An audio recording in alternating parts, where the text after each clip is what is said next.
ఒకానొక సందర్భంలో 2018కి పూర్తి చేసి 2019 ఎన్నికలకు వెళ్తాం, పూర్తి చేయండి అసలు ఎన్నికలకే వెళ్ళాం,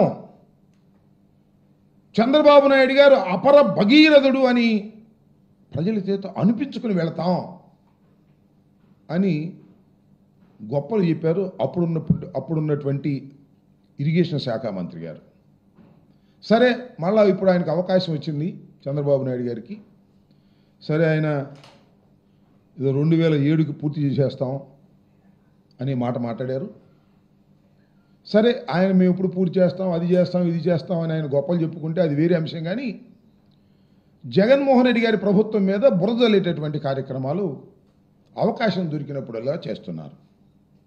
దానిలో కూడా ఈ పోలవరాన్ని ఉపయోగించుకొని అనేక సందర్భాల్లో చంద్రబాబు నాయుడు గారు మాట్లాడుతున్నారు. ఆయన ఏమంటారంటే 2019 తర్వాత ప్రజలు మమ్మల్ని దించేశారు, కానీ మమ్మల్ని మళ్ళా తిరిగి అధికారంలోకి తీసుకొచ్చినట్టయితే 2020కే మేము పోలవరాన్ని పూర్తి చేసేవాళ్ళం అని అంటున్నాడు. ఇందాకే పోలవరంలో మాట్లాడుతూ 2018కి పూర్తి చేస్తానని చెప్పాడు. 2019లో మళ్ళీ తిరిగి ఆయన అధికారంలోకి తీసుకొచ్చినట్టయితే 2020-21 కల్లా పూర్తి చేసేవాడట. ఇప్పుడంతా కూడా జగన్మోహన్ రెడ్డి గారు 5 సంవత్సరాల పరిపాలనలో విధ్వంసం చేసేశారట, పోలవరాన్ని సర్వనాశనం చేసేశారట. అప్పుడప్పుడు అంటున్నాడు కదా, రాష్ట్రంలో కూడా 14 లక్షల కోట్ల రూపాయలు అప్పు చేసి రాష్ట్రాన్ని సర్వనాశనం చేశారు అని. చివరికి లెక్కలు చూస్తేనేమో 6,000 కోట్లు. పచ్చి అబద్ధాలు, పచ్చి అసత్యాలు చెప్పి జగన్మోహన్ రెడ్డి గారి మీద బురదలాలనేటువంటి కార్యక్రమాన్ని చేస్తున్నారు. అదే పద్ధతిని ఇవాళ చంద్రబాబు నాయుడు గారు పోలవరంలో కూడా అదే పద్ధతిని అనుసరిస్తూ ఉన్నారు. చంద్రబాబు నాయుడు గారు 4వసారి ప్రమాణ స్వీకారం చేసిన తర్వాత ఒకసారి వెళ్ళాడు, మళ్ళీ ఇప్పుడు వెళ్ళాడు. పచ్చి అబద్ధాలు చెప్పేటటువంటి కార్యక్రమం చేస్తున్నారు. నేను అనేక సందర్భాల్లో ఇంతకు ముందు కూడా ప్రశ్నించా చంద్రబాబు నాయుడు గారిని, ఇప్పుడు కూడా అదే మళ్ళా ప్రశ్నిస్తా. ఎందుకంటే మళ్ళా చంద్రబాబు నాయుడు గారు అవే మాటలు చెబుతున్నారు కాబట్టి.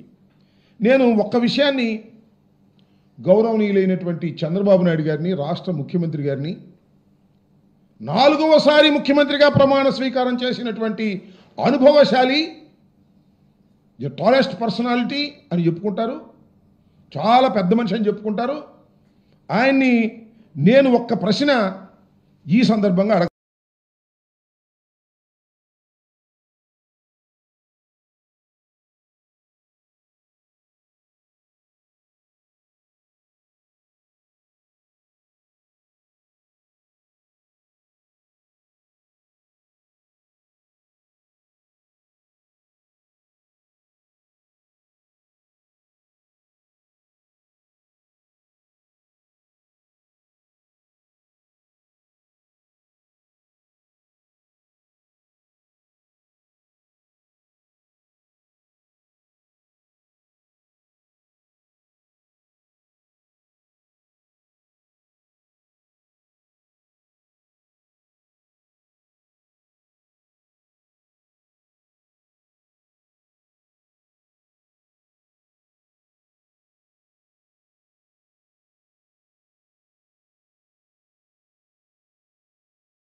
అడగదలుచుకున్నా.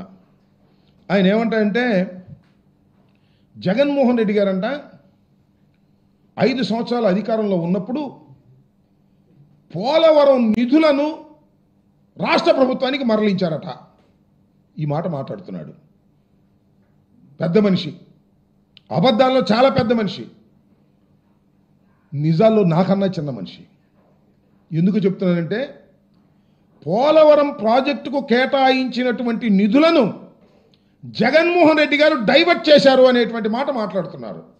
అయ్యా చంద్రబాబు నాయుడు గారు, ఈ విషయాన్ని మీరు నిరూపిస్తే నీకు సెల్యూట్ చేస్తా. ఆ సెల్యూట్ కాదు, సాష్టాంగ ప్రమాణం చేసి నీకు దండం పెడతా. ఎందుకంటున్నానంటే ఇంత ఘాటుగా అసలు చంద్రబాబు నాయుడు గారు ఈ ప్రాజెక్ట్ని ఎందుకు తీసుకున్నాడండి నాకు అర్థం కాలేదు. ఈ ప్రాజెక్ట్ ఎవరు నిర్మించాలి? ప్లీజ్ ఆలోచించండి ఆంధ్ర రాష్ట్ర ప్రజానీకం. ఇది ఆంధ్ర రాష్ట్ర ప్రజల చిరకాల కోరిక. ఒక విధంగా చెప్పాలంటే స్వప్నం. రాజధాని స్వప్నం కాదు, అమరావతి స్వప్నం కాదు, కానీ పోలవరం ప్రాజెక్ట్ అనేది చిరకాల స్వప్నం. ఆ స్వప్నాన్ని ఈయనే తీర్చడానికి వచ్చినట్టుగా మాట్లాడతాడు. ఆయన ముఖ్యమంత్రిగా ఉన్నప్పుడు 10 సంవత్సరాలు 9 సంవత్సరాలు దీని గురించి ఆలోచించరా. రాజశేఖర రెడ్డి గారు వచ్చి ఫౌండేషన్ స్టోన్ వేసి అన్ని పర్మిషన్స్ తీసుకొస్తే ఇవాళ అది నా కలల పంట అని కోసేస్తాడు సొరకాయలు వెళ్ళే. నేను అడుగుతా ఉన్న, రాష్ట్రం విడిపోయింది. విడిపోయినప్పుడు కేంద్ర ప్రభుత్వం ఈ పోలవరం ప్రాజెక్టు మీ కల కాబట్టి హైదరాబాద్ను మీరు కోల్పోయిన పోలవరం ప్రాజెక్టును పూర్తి చేసి మీకు మేము ఇచ్చే బాధ్యత మాది, అనా పైసలతో సహా మాదే ఖర్చు అని చెప్పారే. ఏమండి చంద్రబాబు నాయుడు గారు, మీరు ఎందుకు తీసుకున్నారు?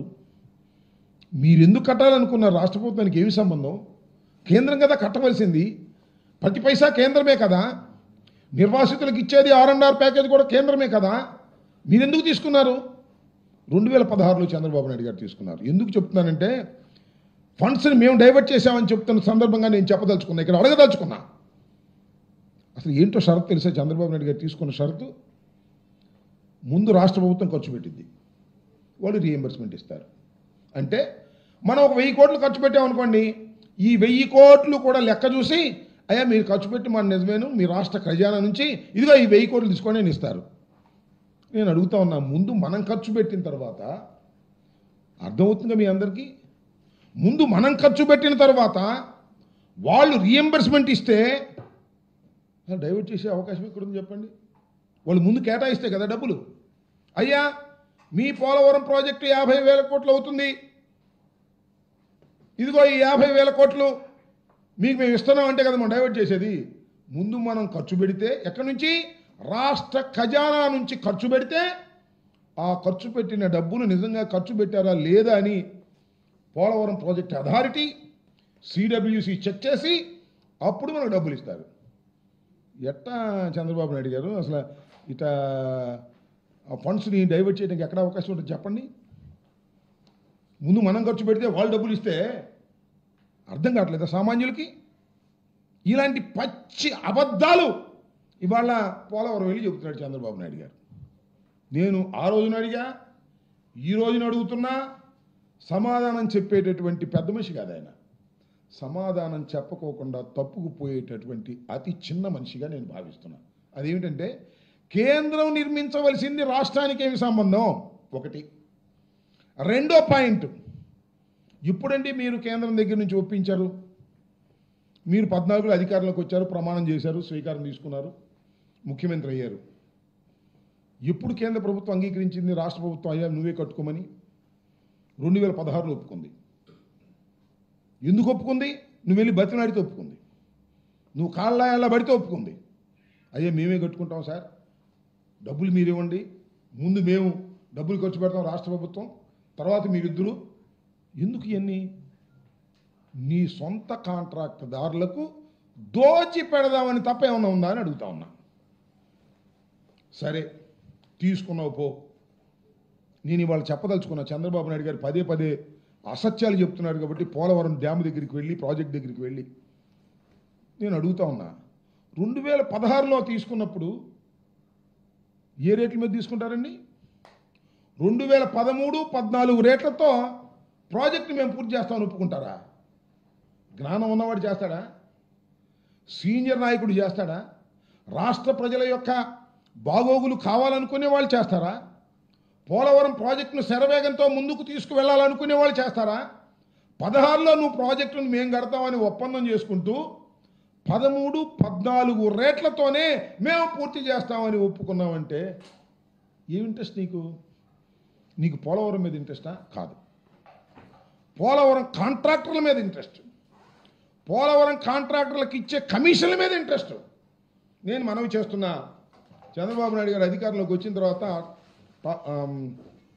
ఏమున్నారు, టాల్స్టాయ్ కంపెనీ ఉంది, అప్పటికే కాంగ్రెస్ ప్రభుత్వంలో వచ్చినటువంటి ట్రాన్స్ట్రాయ్ కంపెనీ వాళ్ళు ఏం చేశారంటే చంద్రబాబు నాయుడు గారు అధికారంలోకి రాగానే వాళ్ళకి అర్జీ పెట్టుకున్నారు. అయ్యా 13-16 వరకు వాళ్ళే చేశారు.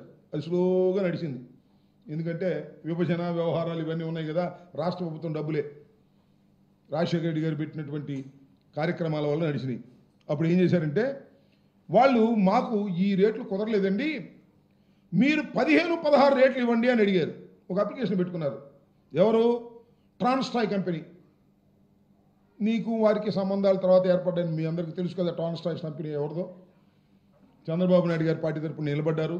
అంతకుముందు కాంగ్రెస్ అయినా ఆయనకి అది పెట్టుకుంటే ఓకే శాంక్షన్ ఆయన ఇచ్చేశాడు. ఇది ఈపీసీ నిబంధనలకు వ్యతిరేకం. సుమారుగా 1,332 కోట్ల రూపాయలు లబ్ధి చేకూర్చే విధంగా ఇచ్చారు. అయిపోయింది, వాళ్ళతో అయిపోయింది కదా. తర్వాత మళ్ళీ టెండర్ పిలుద్దాం ఉన్నట్లు తీసేసి కుదరలా మన నవోగా కంపెనీ తీసుకొచ్చారు. అది కూడా మీ బంధువులే. దానికి నామినేషన్ మీద ఇచ్చేశారు. ఇవాళ అంటున్నారు కదా మేము కాంట్రాక్టులు తీసేసి రివర్స్ టెండర్కి పెట్టి నష్టం చేశామని. నవోగా కంపెనీకి ఇచ్చేశారు మొత్తాన్ని. ఇలా కేవలం తనకు సంబంధించిన కాంట్రాక్టర్లకు కట్టబెట్టడం కోసమే డబ్బులు పోలవరం ప్రాజెక్టును సర్వనాశనం చేసినటువంటి వ్యక్తి నారా చంద్రబాబు నాయుడు గారు. ఇది నా గుండె లోతుల్లో నుంచి చెప్తున్నాను తప్ప రాజకీయంగా చెప్పలేదని మనం చేస్తున్నాం. ఒకటి, కేంద్ర ప్రభుత్వం చేయవలసింది నువ్వు చేశావు, చేస్తానన్నావు. 13-14 రేట్లకి 16వ సంవత్సరం అగ్రిమెంట్కి వస్తావు. సరే వచ్చావు, కట్టావా చిత్తశుద్ధిగా? పరుగులు దించాడంట. 33 సార్లు వెళ్ళాడంట. ఎందుకండి వెళ్ళటం నాకు అర్థం కాలేదు. 33 సార్లు అద్దంకి సింగడ అద్దంకి వెళ్ళి వచ్చాడని ఎందుకు ముఖ్యమంత్రి వెళ్ళటం అక్కడికి నాకు అర్థం కాలేదు. వెళ్ళి అక్కడ ఏం చేస్తావు? ఉన్నోళ్ళందరినీ చెడగొడతావు, అందరూ నీ చుట్టూ తిరుగుతారు. అంత పెద్ద ప్రాజెక్టులో వెళ్ళావు, 33 సార్లు వెళ్ళి ఏమి సాధించావు అని అడుగుతా ఉన్నా. ఏమి సాధించాడు తెలుసా? గొప్ప విషయాన్ని సాధించాడు. ప్రపంచంలో ఎవ్వడు సాధించలేనిది సాధించాడు. సామాన్యుడికి కూడా అర్థమయ్యేది సాధించాడు. ఏంటంటే కాఫర్ డ్యాముల నిర్మాణం లేకుండా డయాఫ్రమ్ వాల్ వేసాడండి. దుంపదేగా ఎక్కడ చేయరు. ప్రపంచంలో ఏ ప్రాజెక్ట్ దగ్గర జరగనటువంటిది ప్రధాన డ్యామ్ ఈషియర్ earth cum rock filling dam. భూమిలో ఉండాల్సినటువంటి పునాది అది డయాఫ్రమ్ వాల్. ఆ డయాఫ్రమ్ వాల్ నిర్మాణం చేయాలి అంటే 2 కాఫర్ డ్యాముల నిర్మాణం జరిగి వర్క్ ప్లేస్ డిసైడ్ అయ్యి అప్పుడు వెయ్యాలి. ఈ 2 కాఫర్ డ్యాములు నిర్మాణం జరిగిన తర్వాత నది స్పిల్వే ద్వారా డైవర్ట్ అయిన తర్వాత వెయ్యాలి. ఏం చేయలే. స్పిల్వే ద్వారా డైవర్ట్ కాలేదు, కాఫర్ డ్యాములు కంప్లీట్ కాలేదు, డయాఫ్రమ్ వాల్ వేసాడు. 33 సార్లు వెళ్ళి ఏం చేసావు స్వామి నాకు అర్థం కాలేదు. 19-20లో వరదలు వచ్చాయి. 17, 18, 19, 20లో ఆ వరదలకి కాఫర్ డ్యాములు లేకపోవటం వల్ల డయాఫ్రమ్ వాల్ కొట్టుకుపోయింది. స్పిల్వే మీకు డైవర్ట్ కానందువల్ల కంప్లీట్ కాలేదు, నది డైవర్స్ కాలం కొట్టుకుపోయింది. దీనికి కారణం ఏంటంటే జగన్మోహన్ రెడ్డి గారు కారణం అంటాడు. ఎందుకు కారణం అంటే అప్పుడు కాంట్రాక్టర్ని మార్చారంట. కాంట్రాక్టర్ మార్చడం నాకు అర్థం కాలేదు. సామాన్యుడిగా చెప్తారే, చిన్న ఇంజనీర్ అడిగి చెప్తారే. కాఫర్ డ్యాములు కంప్లీట్ కాకోకుండా డయాఫ్రమ్ వాల్ వేసినటువంటి ప్రబుద్ధుడు బహుశా ప్రపంచంలో ఏ డ్యాము దగ్గర జరగలేదు. అది నారా చంద్రబాబు నాయుడు గారు సమక్షంలో జరిగింది. 33 సార్లు విజిట్ చేసినటువంటి మహానుభావుడు, అత్యంత మేధావి, పెద్ద మనిషి, మంచి అడ్మినిస్ట్రేటర్. ఏమిటి దౌర్భాగ్యం? వాళ్ళు వెళ్ళి పోలవరం దగ్గర కోసేస్తున్నాడు కోతలు. జగన్మోహన్ రెడ్డి గారు సర్వనాశనం చేశాడు, జగన్మోహన్ రెడ్డి గారి వల్లే నాశనం అయిపోయింది అనేటువంటి మాట మాట్లాడుతూ ఉన్నాడు ఇవాళ చంద్రబాబు నాయుడు గారు. అంతేకాదు, నేను ఇక్కడ మనవి చేస్తున్నా, చంద్రబాబు నాయుడు గారికి కూడా గుర్తు చేస్తున్నా, తెలుగుదేశం వారికి కూడా గుర్తు చేస్తున్నా, తెలిసిన ఇంజనీరింగ్ డిపార్ట్మెంట్ వారికి కూడా గుర్తు చేస్తున్నా. ఇటువరకు చంద్రబాబు నాయుడు గారు అంగీకరించిన అంగీకారం ఏంటంటే ముందు మీరు మేము ఖర్చు పెడతాం, తర్వాత మీరు డబ్బులు ఇవ్వండి అని. కానీ జగన్మోహన్ రెడ్డి గారు ముఖ్యమంత్రి అయిన తర్వాత 5 సంవత్సరాల కాలంలో అనేక సార్లు కేంద్ర ప్రభుత్వం మీద ఒత్తిడి తీసుకొచ్చారు. అయ్యా, రాష్ట్ర ప్రభుత్వమే ఇబ్బందుల్లో ఉంది, మేము ముందు ఎక్కడ ఖర్చు పెట్టము, మీరు తర్వాత ఇవ్వటం ఏంటి, ముందు మేము ఖర్చు పెట్టాలంటే పని జరగట్లేదు, అడ్వాన్స్ ఇవ్వండి మీరు, అడ్వాన్స్ ఇస్తే మేము ఖర్చు పెడతాము, ఇది మంచి పద్ధతి అని ఒకటి. రెండవది, మీరు 14 రేట్లకు చంద్రబాబు ఒప్పుకున్నాడు. ఆయనకి జ్ఞానం ఉండి ఒప్పుకున్నాడో, జ్ఞానం లేక ఒప్పుకున్నాడో, అనుభవం ఉండి ఒప్పుకున్నాడో, అనుభవం లేక ఒప్పుకున్నాడో, అది తప్పు. 16-17 రేట్లకి మీరు ఎన్హాన్స్ చేయండి అని పలుమార్లు విజిట్ చేసి కేంద్ర ప్రభుత్వంతో మాట్లాడితే ది యాక్సెప్ట్ చేస్తూ మొదటి దశకు కావాల్సిన 12,557 కోట్ల రూపాయలు రిలీజ్ చేయడానికి సిద్ధం చేశారు. ఆల్మోస్ట్ ఆల్ క్యాబినెట్కి వెళ్తూ ఉన్న దశలో వీళ్ళకి కూటమి కుదిరింది. కూటమి కుదరంగానే చంద్రబాబు నాయుడు గారు, పవన్ కళ్యాణ్ గారు వెళ్ళి, అమ్మమ్మ మీరు ఇప్పుడు రిలీజ్ చేయమాకండి అడ్వాన్సు, మీరు రిలీజ్ చేస్తే జగన్మోహన్ రెడ్డికి పేరు వస్తుంది అని ఆపించేశారు. అది మొన్న రిలీజ్ అయింది. 12,557 కోట్ల రూపాయలు మొన్న అడ్వాన్స్ రిలీజ్ కావడానికి కారణం జగన్మోహన్ రెడ్డి గారని చిత్తశుద్ధిగా చెప్తున్నా, గుండె మీద చెయ్యి వేసుకొని చెప్తున్నా. మా కృషి ఫలితంగా ఆ రోజున ఫైల్ మీరు ఆపిన, అదృష్టవశాత్తు మీరు అధికారంలోకి వచ్చారు. అడ్వాన్స్డ్గా అంటే మొదటి దశ కంప్లీట్ కావడానికి 33,000 కోట్ల రూపాయలు అవసరం కాబట్టి దానిలో కొరవగా మిగిలిపోయినటువంటి 12,557 కోట్లు రిలీజ్ చేయడానికి సిద్ధపడి కొంత రిలీజ్ చేశారు అడ్వాన్స్డ్గా. ఇటువరకు ఎప్పుడూ లేనిది, చంద్రబాబు నాయుడు గారి టైంలో లేనిది, చంద్రబాబు నాయుడు గారి అగ్రిమెంట్లో లేనిది, జగన్మోహన్ రెడ్డి గారు ఒప్పిస్తే మీ సమయం వచ్చేటప్పుడు రిలీజ్ అయింది. ఇక్కడ చేశారండి మీరు, ఇందా మమ్మల్ని అంటున్నారు కన్నా డైవర్ట్ చేశారని. మీరు డైవర్ట్ చేశారు. వాళ్ళు రిలీజ్ అయిన డబ్బులు ప్రాజెక్టు ఖర్చు పెట్టుకోకుండా మీరు జీతాలకు ఇచ్చే కార్యక్రమం చేశారు. చేస్తే కేంద్ర ప్రభుత్వం 15 సార్లు 20 సార్లు వార్నింగ్ ఇస్తే అప్పుడు జాయింట్ అకౌంట్లో వేసినటువంటి దౌర్భాగ్యమైన పరిస్థితి చేసింది మీరని మనవి చేస్తున్నాం. కేంద్ర ప్రభుత్వం పోలవరానికి ఇచ్చినటువంటి అడ్వాన్స్ని డైవర్ట్ చేసినటువంటి వ్యక్తి నారా చంద్రబాబు నాయుడు గారు. ఇవాళ మమ్మల్ని అంటాడు 5 సంవత్సరాల్లో మేము డైవర్ట్ చేశామని. డైవర్ట్ చేయడానికి అవకాశమే లేదు. నేను ఇందాక చెప్పినట్టుగా ఇంకొక విషయాన్ని ఇక్కడ చెప్తాను మీకు. కరోనా మీకు గుర్తుంది. కరోనా ఉన్నప్పటికీ కూడా శరవేగంతో పోలవరాన్ని ముందుకు తీసుకువెళ్ళే కార్యక్రమం చేశాం. కేవలం నేను మనవి చేస్తున్నా, డయాఫ్రమ్ వాళ్ళు దెబ్బతిని పోవడం వలన మేము దాన్ని పూర్తి చేయలేకపోయాం సకాలంలో. ముందు అనుకున్నాం పూర్తి చేస్తామని. నేను వెళ్ళిన తర్వాత వెళ్ళి మాట్లాడి సీఎం గారితో చెప్పి, డయాఫ్రమ్ వాళ్ళు దెబ్బతింది సార్, ఇది నూతనమైనటువంటి డయాఫ్రమ్ వాళ్ళు నిర్మించేంత వరకు కూడా ఇది పూర్తి చేయడం సాధ్యం కాదు అని చెప్పి ఒప్పించి, ఎప్పుడు పూర్తి చేస్తామో కరెక్ట్గా చెప్పలేమనే విషయాన్ని కూడా ప్రభుత్వం తరపున తొలిసారిగా నేను చెప్పినటువంటి అంశాన్ని కూడా ఇక్కడ నేను గుర్తు చేస్తున్నా. ఈ విధంగా పోలవరం ప్రాజెక్టుని సర్వనాశనం చేసేటటువంటి కార్యక్రమం చేసినటువంటి చంద్రబాబు నాయుడు గారు ఇవాళ మాట్లాడుతూ ఉన్నాడు. మీకు ఒకటి కూడా చెప్తున్నా, ఆయన చెప్తున్నాడు కదా మా కాంట్రాక్ట్ లేకపోవటం వల్ల ఆ కొట్టుకుపోయిందని. అంతర్జాతీయ నిపుణులు నేను మనవి చేస్తున్నా. కెనడా నుంచి, అదేవిధంగా అమెరికా నుంచి ఇలాంటి పెద్ద ప్రాజెక్టుల నిర్మాణంలో, ఎందుకంటే ప్రపంచంలోనే చాలా పెద్ద ప్రాజెక్ట్ ఇది, ది సెకండ్ వన్, వరల్డ్లోని సెకండ్ వన్ ప్రాజెక్ట్, అంత లార్జెస్ట్ ప్రాజెక్ట్.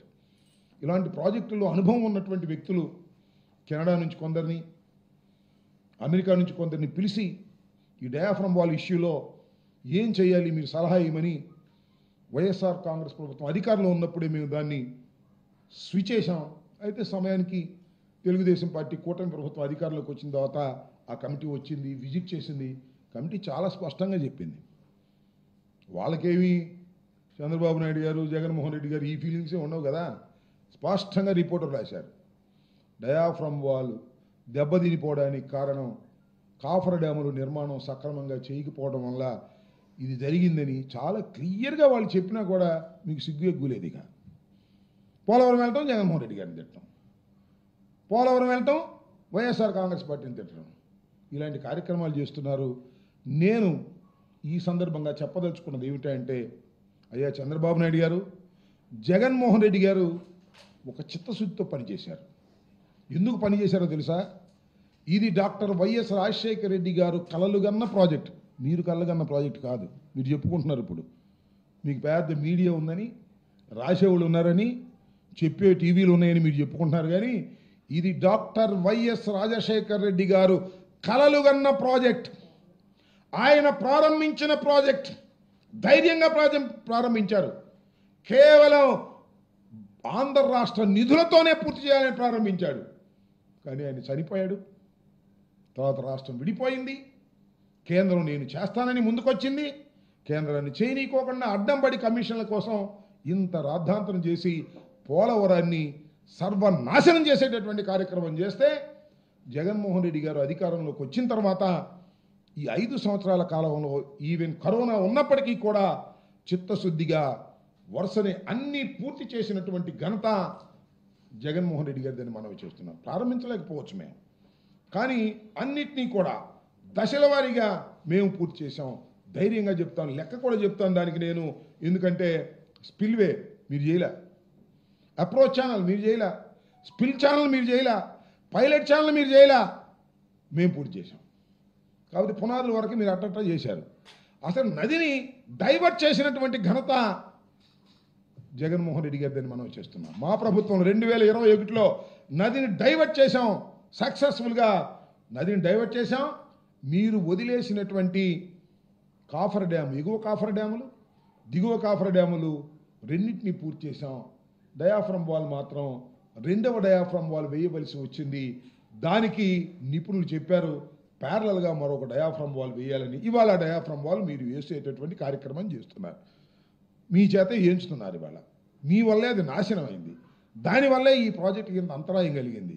ఇన్ని వాస్తవాలు ఉన్నా కూడా మసిబూసి మారేడికాయ చేసి పోలవరం కోసం ఆయన కళ్ళగన్నానని, పోలవరం కోసమే నేను బతుకుతున్నానని, పోలవరం కోసమే అన్నీ చేస్తున్నానని ఇలాంటి అబద్ధపు అసత్య ప్రచారాలు చేసేటటువంటి కార్యక్రమం చేస్తున్నారు. ఇది ధర్మం కాదు. చిత్తశుద్ధిగా నేను చెప్తున్నాను, పోలవరం ప్రాజెక్ట్ అనేది చంద్రబాబు నాయుడు గారి తెలివి తక్కువతనం వల్ల, అనుభవంతుని తెలివి తక్కువ అంటున్నారేమో అని అంటున్నారు అనుకోమాకండి, తెలివి తక్కువతనం వల్ల, దురాశ వలన, కమిషన్లు కాజేయాలనే దురాశ వలన, సొంత కాంట్రాక్టర్లకు మేపుకోవాలనే దురాశ వలన ఇలా జరిగింది. తొందరగా వేసుకెళ్ళటం పోవటం, ప్రోటోకాల్ లేదు, ఏం లేదు, వేసేసుకోవడం పోవటం. అమరావతి కూడా అంతే. రేపు 26,000 కోట్లు తీసుకొస్తున్నాడు కదా, తినేయటమే, ఏం ఉండదు. పెద్ద ఆశతో సర్వనాశనం చేశారు. సరే, ఇప్పటికీ ప్రార్థిస్తున్నా, అయ్యా నీకు సమర్థవంతమైన ఆలోచనలు ఇవ్వాలని ఆ భగవంతుడు. మీరు త్వరితగతిన, మీరు అంటున్నారు కదా 2027కి పూర్తి చేస్తామని. అయ్యా 2027కి త్వరితగతిన పూర్తి చేసి జాతికి అంకితం చేసేటటువంటి అవకాశం కలగాలని, తద్వారా రాష్ట్ర ప్రజలకి పోలవరం మీద కన్నా కలలు నిజం కావాలని నేను కోరుకుంటున్నా. అయితే ఇక్కడ ఒక పెద్ద తప్పిదాన్ని మరొకసారి చంద్రబాబు నాయుడు గారు పాల్పడుతున్నారు. అదేమిటంటే పూర్తి ఎత్తుదాకా కట్టడం. దీన్ని 41.15K పరిమితం చేస్తూ కేంద్ర ప్రభుత్వం నిధులు కేటాయించింది. దాంతోనే సర్దుకుని 45.72కి వెళ్ళేటటువంటి పరిస్థితుల్లో చంద్రబాబు నాయుడు గారు లేకపోవడం చాలా దురదృష్టకరం. దాన్ని మాత్రం మభ్యపెట్టేటువంటి కార్యక్రమం చేస్తున్నారు. నేను మభ్యపెట్టదలుచుకోలేదు. కేవలం 41.15K పరిమితం చేసేటటువంటి కార్యక్రమం చేస్తున్నారు. కారణం ఏమిటంటే 33,000 కోట్లు ఫస్ట్ దశ, 2వ దశ పూర్తి కావాలంటే RRK 30,000 కోట్ల రూపాయలు ఇవ్వాల్సి వస్తుంది. దాన్ని తప్పించుకోవాలని కేంద్ర ప్రభుత్వం చూస్తుంది. దాన్ని ఓకే చేసి ముందుకు నడుస్తున్నాడు చంద్రబాబు నాయుడు గారు.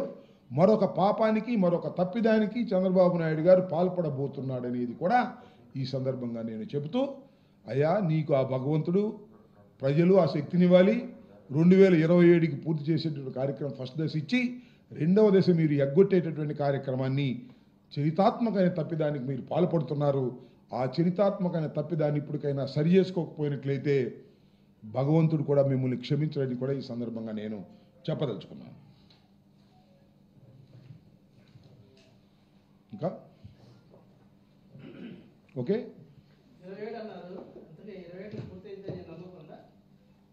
ఆయన చూస్తున్నారు కదా. అంత ఆల్మోస్ట్ ఆల్ నాకు తెలిసినంత వరకు ఒక్క డయాఫ్రమ్ వాల్ దెబ్బతినిపోవటం మినహా అదే ఒక క్లిష్టమైన దశ తప్ప ఆల్మోస్ట్ ఆల్ అన్నీ కూడా జగన్మోహన్ రెడ్డి గారి హయాంలో కోవిడ్ ఉన్నా కూడా మేము పూర్తి చేశాం. 2027 కన్నా ముందే పూర్తి చేసేటటువంటి అవకాశం ఉందని కూడా నాకు ఉన్న అవగాహన, పూర్వం ఉన్న అవగాహన. వీళ్ళు ఆలస్యం చేసి డబ్బుల కోసం కక్కుర్తి పెడితే నేను చెప్పలేను, కానీ స్పిల్వే కంప్లీట్ చేశాం. నది డైవర్షన్ ఈజ్ ఓవర్. నది నేను అనేక సందర్భాల్లో చెప్పా, చాలామందికి వివరించేటువంటి కార్యక్రమం కూడా చేశా. నది ఇలా వెళ్తుంది కదా, ఇలా కాదు, ఇలా డైవర్ట్ వెళ్ళాలి. ఆ డైవర్షన్ చేసినటువంటి ఘనత జగన్మోహన్ రెడ్డి గారి. స్పిల్వే అది ప్రధానమైన డ్యాము ముందు కట్టాలి. ఆ ప్రధానమైన డ్యామ్ కట్టే దగ్గరే ఇవాళ ఉన్నటువంటి ఇష్యూ అంతా అక్కడే ఉంది. దానికి కావాల్సిన డయాఫ్రమ్ వాల్ ఏదో త్వరలో వేయబోతున్నాం అన్నారు. ఆ డయాఫ్రమ్ వాల్ వేసిన తర్వాత ఎర్త్కమ్ రాక్ ఫిల్లింగ్ డ్యామ్ కూడా పూర్తి అయితే ఖచ్చితంగా చేయొచ్చు. మరి చంద్రబాబు నాయుడు గారు ఎక్కువసార్లు వెళ్తే మాత్రం కష్టం జరగటం. ఎక్కువసార్లు వెళ్ళినప్పుడు ఏంటంటే ఇంజనీర్లు కంగారు పడిపోతారు. ముఖ్యమంత్రి గారికి ఆయనకి సపరేలు చేయడానికి టైం ఇచ్చించిపోతారు. ఈయన వెళ్ళిన తర్వాత ఏదో పిచ్చి సలహా ఇస్తాడు. నేను చెప్పా కదా ఇంతకుముందు, నేను ఇంజనీర్ని కాదు, ఇరిగేషన్ మంత్రిని చేశా. నా ఇంజనీర్ని కాదు కాబట్టి నాకేం తెలియదు కాబట్టి ఇంజనీర్ నిపుణులందరినీ సంప్రదించి వాళ్ళు ఇష్టాన్ని ప్రకారం చేయించా. నాకన్నా ముందు ఒక మంత్రి గారు ఉన్నాడు, అంటే మా కాంగ్రెస్ వైఎస్ఆర్ కాంగ్రెస్ కన్నా ముందు ఉమా గారు, ఆయన ఇంజనీరు, పైకి సివిల్ ఇంజనీరు. అందుకని ఇంజనీరింగ్ చెప్పింది ఇలా ఆయన ఇంజనీరింగ్ చేశాడు, అందుకనే సంకనాగిపోయింది. అందువల్ల మనకు తెలియని చోట మనం ఏలు పెట్టకూడదు. మన మంత్రి అంటే మంత్రి, అడ్మినిస్ట్రేషన్, 4 ఇంజనీర్లు, చీఫ్ ఇంజనీరు, ఇంకో 5 ఇంజనీర్లు, ఏంటి అబ్బాయి ప్రాబ్లం? కామన్ సెన్స్ ఉపయోగించాలి, ఆ కామన్ సెన్స్ ప్రకారం చేయాలి. చంద్రబాబు నాయుడు గారు ఒప్పుకోరు, చీఫ్ ఇంజనీర్ కూడా సలహా అవుతుంది, నీకేం లేదు బొమ్మంటాడు. అమ్మో ముఖ్యమంత్రి గారు చెప్పారు కదా అని కంగారు పడతాడు. ఇట్ట కంగారు పెట్టి 33 సార్లు వెళ్ళి సర్వనాశనం చేశాడు చంద్రబాబు నాయుడు గారు అనడంలో ఏ విధమైన సందేహం నాకు లేదు. మొత్తాన్ని నాశనం చేసింది చంద్రబాబు నాయుడు గారు. పోలవరం ప్రాజెక్టుని కేంద్రం కట్టాల్సింది కూడా ఆయన తీసుకున్నాడు కమిషన్ల కోసం. ఈయన 33 సార్లు వెళ్ళాడు, ఇప్పుడు 2 సార్లు వెళ్ళాడు, సంతోషం. ఇంకో 10 సార్లు వెళ్ళాడా? శ్రీమద్ రమారమణ 27 కావదు, 10 సార్లు వెళ్తే సింపుల్గా వెళ్ళి ఇక్కడుండి మానిటర్ చేస్తే అవుద్ది. అదేం పెద్ద కష్టమైంది కాదు. చాలా ప్రాజెక్టుని చాలా వరకు పూర్తి చేసినటువంటి ఘనత ఆ రోజు జగన్మోహన్ రెడ్డి గారిది, అంతకుముందు చంద్రబాబు నాయుడు గారిది. ఈయన వచ్చి డప్పాలు కోసుకునే కార్యక్రమం, కమిషన్లు కోసుకునే కార్యక్రమం. నేను తెలియగలుగుతానండి, మరొకసారి చెబుతున్నా, అసలు కేంద్రం కట్టాల్సిన ప్రాజెక్టు మనకు ఎందుకండి? మనం ముందు డబ్బులు ఖర్చు పెట్టుకోవడం ఏంటండి? మళ్ళీ వాళ్ళు దగ్గర నుంచి మనం అంత ధనవంతులు మాకు చెప్పండి, రాష్ట్ర ప్రభుత్వం విడిపోయిన తర్వాత ధనవంతులైన రాష్ట్రంగా ఉందా? ముందు మనం డబ్బులు ఖర్చు పెడతామంట, తర్వాత వాళ్ళు రీఎంబర్స్మెంట్ ఇస్తారంట. ఎందుకంత శ్రమ? అయ్యా మీరే కట్టరా బాబు అంటే వాళ్ళు మన పోలవరం ప్రాజెక్ట్ అథారిటీని ఫామ్ చేశారు. ఫామ్ చేసిన అట్ట కుదరదని చెప్పేసి వెళ్ళి వాళ్ళు కాళ్ళు గడ్డలు పట్టుకుని అవసరమైతే మా స్పెషల్ స్టేటస్ కూడా అవసరం లేదని చెప్పి పోలవరం ప్రాజెక్ట్ తీసుకున్నాడు. కొట్టేద్దామని, 1000 కోట్లలో డబ్బులు కొట్టేద్దామని, నవయుగా ఈ ట్రాన్స్ఫర్ అయ్యి వీళ్ళతో కొల్యూడయి డబ్బులు కొట్టేద్దాం అనేటువంటి కేవలం డబ్బులు దుర్బుద్ధితో చేసినటువంటి పని తప్ప మరొకటి కాదు. 4 రోజులు అటో ఇటోనే కేంద్ర ప్రభుత్వం చేసినట్టయితే ఇవాళ కేంద్ర ప్రభుత్వాన్ని మనం అడుగుతూ ఉండేవాళ్ళం. కేంద్ర ప్రభుత్వానికి బాధ్యత ఉంది, వాళ్ళు చట్టంలో పెట్టారు, వాళ్ళు పూర్తి చేసేవాళ్ళు. దారే పోయేది చెట్టును కొట్టి నెత్తినేసుకుని ఇవాళ మనం కాలేదంటే ఏం ప్రయోజనం చెప్పండి? ఇది దుర్మార్గమైనటువంటి కార్యక్రమాలు చంద్రబాబు నాయుడు గారి హయాంలో జరిగాయనేది మరొకసారి ఈ సందర్భంగా చంద్రబాబు నాయుడు గారు పోలవరం వెళ్ళి అక్కడ జగన్మోహన్ రెడ్డి గారిని దూషించేటటువంటి కార్యక్రమం, మా మీద రుద్దేటటువంటి కార్యక్రమం చేస్తున్నారు. కాబట్టి నాకు తెలిసిన కొన్ని అంశాలను రాష్ట్ర ప్రజానీకానికి, మేధావులకి తెలియపరచాలనే ఉద్దేశంతో ఇవన్నీ చెప్తున్నాను. ఎప్పుడు చంద్రబాబు నాయుడు గారు పోలవరం గురించి మాట్లాడినా ఖచ్చితంగా తెలిసిన విషయాలను చెప్పేటటువంటి ప్రయత్నం చేస్తాను. ఇందాక నేను చెప్పాను కదా, నేను అడిగిన ప్రశ్నకు ఆయన సమాధానం చెప్తే సాష్టాంగపడి నమస్కారం చేస్తా. దమ్ముంటే చెప్పండి, నారా చంద్రబాబు నాయుడు గారు వయసులో పెద్దవారు, అదేది వయసులో పెద్దవారు, ఎత్తులో పెద్దవారు, పదవిలో పెద్దవారు, కానీ నిజాలు చెప్పడంలో మాత్రం చాలా చిన్నవారు. దీనికి సమాధానం చెప్పమని కూడా నేను అడుగుతా ఉన్నా. చెప్పలేదు, అబద్ధాలు చెప్పమాకండి స్వామికి దండం పెడతా. ఎందుకు చెబుతారు అబద్ధాలు? రాసే ఈనాడు ఉందని, రాసే ఆంధ్రజ్యోతి ఉందని, చెప్పే టీవీలు ఉన్నాయని అబద్ధాలు చెప్తారా? తప్పు కదా. ఉన్న విషయాలు చెప్పే ప్రయత్నం చేయండి. మేము డైవర్ట్ చేసామంట, అన్ని దొంగ మాటలు, దొంగ వ్యవహారాలు. ఓకే, ఎవరెవరు? అవును, వెళ్ళిపోయారు.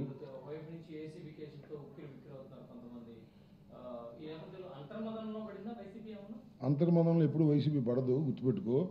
అసలు అంతర్మదనం పడాల్సిన అవసరమే ఉండదు. అసలు వైసీపీ పుట్టింది ఎక్కడ, పెరిగింది ఎక్కడ, అధికారంలోకి వచ్చింది ఎక్కడ? వైసీపీ ప్రారంభమైంది ఇప్పుడు. ఒక్క విషయాన్ని నేను చాలా స్పష్టంగా చెప్పదలుచుకోండి, ఏంటంటే అధికారం లేనప్పుడు పోయే వారి గురించి ఆలోచించకండి. అధికారం లేనప్పుడు పోయే వాళ్ళ గురించి ఆలోచించకండి. ఏసీబీ కేసులు కానీ, సిఐడి కేసులు కానీ, పోలీసు కేసులు కానీ ఎన్ని పెట్టుకున్నా భయపడే ప్రశ్న లేదు. భయపడేవాళ్ళు సర్దుకుంటారు, ధైర్యంగా ఉండేవాళ్ళు నిలబడతారు. నిలబడి పోరాడటం జగన్మోహన్ రెడ్డి గారికి, వైఎస్ఆర్ కాంగ్రెస్ పార్టీకి వెన్నతో పెట్టిన విద్య. జగన్మోహన్ రెడ్డి గారిని నిర్బంధించటంతోనే అసలు ఈ రాజకీయ పార్టీ దూకుడు ప్రారంభమైంది. అందువల్ల ఎంతమందిలో లోపల పెడతారు, మళ్ళా వస్తారు. కొంతమంది వెళ్ళారు కదా, వచ్చారు. ఏది మా సురేష్ గారు వెళ్ళాడు, 150 రోజులు ఉన్నాడు, వచ్చాడు. మా రామకృష్ణారెడ్డి 50 రోజులు ఉన్నాడు, ఎమ్మెల్యే, వచ్చాడు. మళ్ళీ ఒక ఎమ్మెల్యే గారు ఇప్పుడు లోపల ఉన్నాడు, వస్తాడు, అక్కడే ఉన్నాడు కదా. ఇంకా ఎవరినో విడుదల రజనీ గారిని లోపలేస్తామంటున్నారు, అదేంటి నాని గారిని లోపలేస్తామంటున్నారు. అప్పుడప్పుడు ఆయన ఎవరో ఉన్నాడు విజయవాడలో, నిన్ను కూడా వేస్తాం అమ్మటి అంటున్నాడు. ఎవడు భయపడతాడు చెప్పండి, నాకు అర్థం కాల. భయపడేవాడు ఎవ్వరు లేరు, భయపడి ఉంటే సర్దుకుంటారు, సర్దుకోనివ్వండి. టైం వచ్చినప్పుడు అద్భుతంగా ముందుకు సాగుతాం. ఏసీబీ కేసులకి, సిఐడి కేసులకి, పోలీసు కేసులకి, నిర్బంధాలకి, అరెస్టులకి జడిసే పని లేదు. నీకు శ్లోకం చూసావా, చిన్నప్పుడు కమ్యూనిస్ట్ పార్టీ వాళ్ళు చెప్పేవాళ్ళు, అరచేతిని అడ్డుపెట్టి సూర్యకాంతి నాపలేరు, అరెస్టులను సాగించి ప్రజాశక్తిని అడ్డలేరు. దీని కొద్దిగా బాబు సవరణ చేస్తున్నా. అరెస్టులను సాగించి జగన్ శక్తిని అడ్డలేరు. రాసుకోండి, ఆ తర్వాత చూసుకోండి. ఈ 4 సంవత్సరాల్లో ఈ వికృతమైన చేష్టలు చేస్తున్నా, పోలీసును ఆయుధంగా ఉపయోగించుకొని వైఎస్ఆర్ కాంగ్రెస్ పార్టీ మీద దెబ్బతీయాలని ప్రయత్నం చేస్తున్న ఎర్రబుక్కు రచయిత చంద్రబాబు నాయుడు గారి కుమారుడు లోకేష్ గారి దుస్థితి రాబోయే కాలంలో మనమే చూస్తాం. అప్రజాస్వామికంగా పరిపాలన చేసినటువంటి ఏ శక్తిని ఈ దేశంలో చూస్తూ ఊరుకోలేదు. ఆ శక్తుల్ని సర్వనాశనం చేసినటువంటి చరిత్రే భారతదేశ రాజకీయాల్లో ఉంది. రాబోయే కాలంలో కూడా అదే జరుగుతుంది. పార్టీలో ఉన్నట్టేగా, లేనట్టేం కదా. ఆయన పార్టీకి రాజీనామా చేయలేదే. ఏమో మరి ఆయన అడగాలి, నువ్వు, నాకు తెలియదు. ఆయన రాజీనామా చేసే ముందు కూడా మాకు తెలియదు. రాజీనామా చేశాడు, పార్టీలో ఉంటానని చెప్పినట్టు గుర్తు నాకు, నేను చూశాను. తర్వాత నేను నాతో టచ్లో లేడందో దానికి సమాధానం చెప్పలేను. పార్టీ నుంచి పార్టీలోనే ఉన్నాడని అనుకుంటున్నాను నేను. ఆయన అడిగితే నీ సమాధానం కరెక్ట్గా చెప్తాడు. మనూరేగా, వెళ్ళి అడుగు.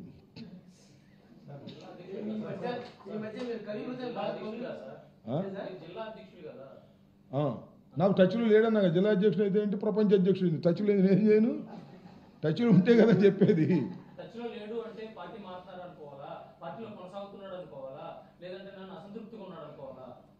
3 అన్నావు కదా, నీ ఇష్టం వచ్చింది అనుకో, నాకేమైపోయింది.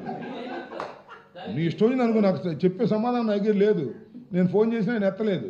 ఏమనుకున్నావు, పార్టీ మాట్లాడడం అనుకున్నావా, ఏమన్నాడు, అసంతృప్తితో ఉన్నాడు అనుకున్నావా, ఇంకోటి ఏంటి, ఏదో 3 అన్నావు కదా. ఆ 3 నీకు ఇష్టం వచ్చింది అనుకునే ముందు ఒకసారి 2 అడుగులు వేసి కనుక్కో. మన మనోహర్ నాయుడిని ఎక్కడ పోతాడు కనుక్కో, వెళ్ళి ఏముంది. ఏమయ్యా,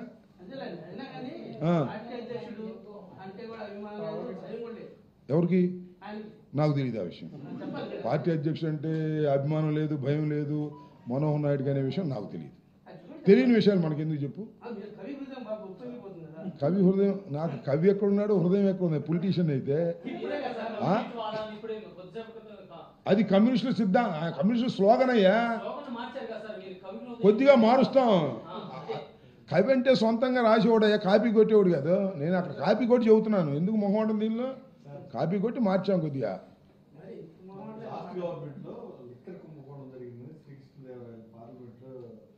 అసలు అది కాదయ్యా, అసలు శ్రీకృష్ణదేవరాయలు గారు ఎవరండి, మన పార్టీలో ఉన్నాడుగా. అప్పుడు ఆయన ఉన్నప్పుడు జరిగిందా, ఆయన ఉన్నప్పుడు జరిగింది, ఆయనే చెబుతున్నాడు. ఇంక నేనేం చెప్పను. ఆయన వైసీపీ ప్రభుత్వంలో పార్లమెంటు సభ్యుడిగా ఉన్నప్పుడే లిక్కర్ జరిగిందని చెబుతున్నాడు కదా. మరి ఆయన్నే అడగాలి, ఇంక మనం ఏం చేయను. ఇంకా ఇంకా ఇంకా ఇంకా నైతిక విలువల గురించి నేనేం చెప్పను. ఇల్లు ఖాళీ చేయడం తగలేయటం, ఇల్లు ఖాళీ చేయడం తగలేయటం అంటే ఏం చేయాలి. ఇంకా మళ్ళీ ఆ పార్టీ నుంచి మన పార్టీలోకి వచ్చిన తర్వాత అక్కడ లిక్కర్ కుంభకోణం జరిగిందని చెప్పిద్దాం. ఏముంది దానిలో. ఎవరికి మాకు ఎక్కడ ఉన్నాయి అది, మమ్మల్ని అటాక్ చేయకపోతే చాలు. మాకు అంత కృష్ణదేవరాయలు గారిని అటాక్ చేయాల్సిన అవసరమే ఎవరికి ఉండదు. ఆయన అంత అటాక్ చేసినంత దుర్మార్గుడేం కాదు నాకు తెలిసి. మా పార్టీలో కూడా ఉన్నాడు కదా, అట్లాంటిది ఏం లేదు. ఎవరితో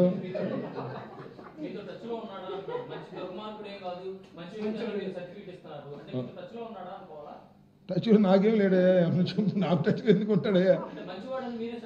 మంచివాడు అంటే ఆయనతో 5 సంవత్సరాల పాటు ఆయనతో మేము నడిచామయ్యా. మాతో పాటు ఆయన నడిచాడు 5 సంవత్సరాల పాటు. మా పార్లమెంట్ సభ్యుడు, మాతో సన్నిహితంగా మెలిగాడు. ఒక కంచంలో తిని ఒక మంచంలో పడుకున్నంత సామెత లేదు, కానీ చాలా సన్నిహితంగా మెలిగాం కాబట్టి చెబుతున్నా. దుర్మార్గుడు కాదని చెప్పా. కాకపోతే ఇల్లు ఖాళీ చేసి మా ఇల్లు పోయిందే ఇల్లు మా తగలేద్దాం అంటున్నాడు. అంటే తప్పన్నా అని చెబుతున్నా. తప్పునైనా కృష్ణదేవరాయలు గారు, మీరున్నప్పుడే కదా ఇక్కడ కుంభకోణం జరిగిందని మీరు ఆరోపిస్తున్నారు. అలాంటి ఆరోపణ తప్పు. మీరు అట్లా ఆరోపించే అర్హత మీకు లేదు అని చెబుతున్నా. ఏదో పెమ్మసాని చేశాడంటే పెమ్మసాని తెలుగుదేశంలో ఉన్నాడు, తెలుగుదేశంలో పెరిగాడు. ఆయనేమో కాంగ్రెస్లో పెరిగాడు, తెలుగుదేశంలోకి వెళ్ళాడు. కాంగ్రెస్లో వైఎస్ఆర్సీపీలో నేనుండగానే ఇక్కడ కుంభకోణం జరిగిందని చెబుతున్నాడు. ఇది ధర్మం కాదని చెబుతున్నా. ధర్మం కాదు, దుర్మార్గుడు కాదు అని చెబుతున్నా. ఎందుకు చెప్పాను దుర్మార్గుడు కాదని? ఆయనకి ఏదో పోలీస్ బందోబస్తు పెట్టారని, ఆయన మీద ఏదో అటాక్ జరుగుతుందని అంటున్నాడని, అటాక్ చేయాల్సిన దుర్మార్గుడు కాదని చెబుతున్నా. అందువల్ల ఇక నాతో టచ్లో ఉన్నాడు, లేకపోతే నేను అటు వెళ్తాను ఆయన ఇటు వస్తాడు. ఎందుకు ఇవన్నీ రాసుకో నువ్వు, నాకేం అభ్యంతరం లేదు. ఓకే, ఇంకా ఏమైనా ఉన్నాయా? ఏమయ్యా